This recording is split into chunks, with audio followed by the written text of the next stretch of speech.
आवाज जनता की।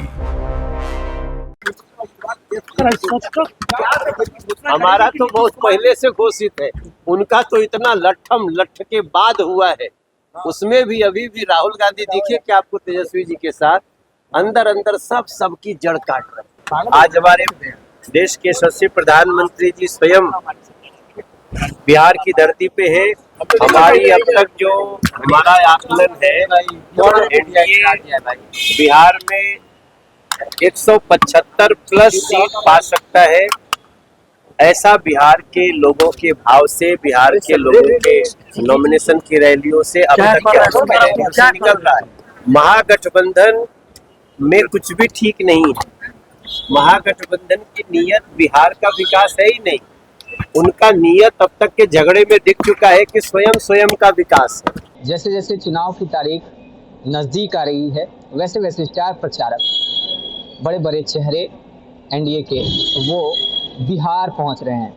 आपको बताते चले कि आज मनोज तिवारी पटना पहुंचे हैं और पटना पहुंचते ही उन्होंने एक बड़ा खुलासा कर दिया। उन्होंने सीधे तौर पे कहा है कि इस बार एनडीए की 175 प्लस सीटें जो है बिहार में आएंगी। उन्होंने कहा है कि ऐसा बिहार की जनता के जो जिस तरीके से नॉमिनेशन हो रहा है उससे पता चलता है, और जनता के हाव भाव से भी जो है ऐसा प्रतीत हो रहा है, देखने को भी मिलेगा। और हम लोग इस बार पूर्ण रूप से एनडीए की सरकार भी बिहार में बनाएंगे। वहीं उन्होंने सीधे तौर पे महागठबंधन पे भी निशाना साधा है। जिस तरीके से महागठबंधन में कुछ भी ठीक नहीं चल रहा है, उसको लेकर भी उन्होंने तमाम बातें कही हैं। हम आपको सबसे पहले मनोज तिवारी को सुनाएंगे। हमारी अब तक जो हमारा आकलन है,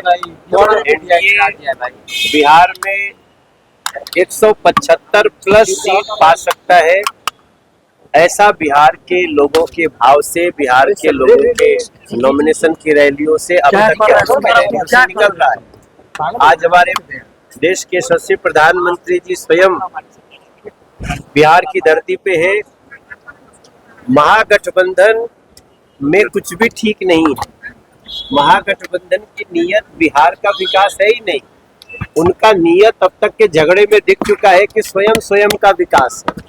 बिहार को जहां तक रफ्तार दी गई है, अब इसको आगे बढ़ाने की जरूरत है, वो एनडीए कर पाएगा। इसलिए मैं किसी पर कोई भी बिलो द बेल्ट प्रहार नहीं करूंगा। महागठबंधन के लोग हम लोगों को गालियां भी दे रहे हैं, अब शब्द भी बोल रहे हैं। पीछे भी इन लोगों ने नरेंद्र मोदी जी की माता जी को गाली देने का काम किया। हम बिहार के बेहतरी के लिए एक बार फिर से लोगों का आशीर्वाद मांग रहे हैं, और वो मिलेगा ऐसा। मनोज जी, आप छोटे भाई कहते हैं और आपको आसाराम से तुलना क्यों करते हैं? अरे नहीं, ऐसा कुछ नहीं। महाराज आप छोटा भाई है, छोटा भाई रहेगा।